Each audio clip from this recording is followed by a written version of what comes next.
there was a few dodgy things going on there. Each of us have an agent. A lot of us would have a financial advisor, which sometimes they are linked with the agent, which is also can be a problem. And I've also had, should we say, history where I've also changed agent previously, especially when I was younger and I had a financial advisor that was linked with the agent. I didn't lose necessarily lots of money in that, but I heard a lot of stories about that. And ultimately from then, that made me dive further into ultimately, okay, I've got my agent.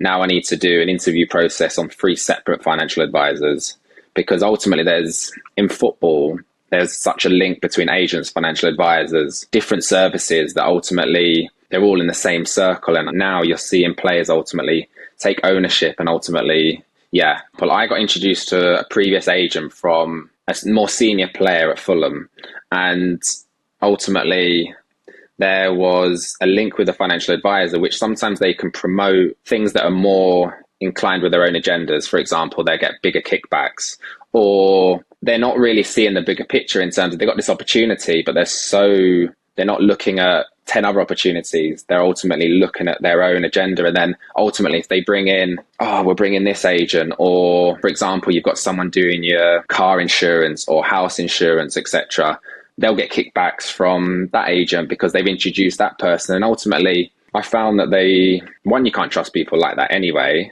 And luckily, I learned younger, even though I didn't lose out of pocket, but I heard from other people's horror stories.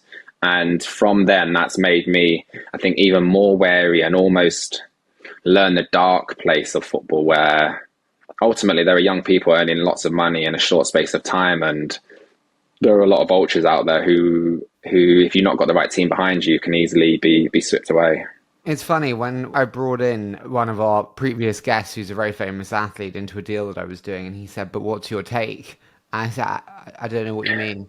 And he's like, "How much are you making off it?" I said, I don't make anything off it, dude. Yeah. I'm a million in the red on this one. I'm putting a million of my own money Yeah. in." And he was like, "Wow, this is very strange."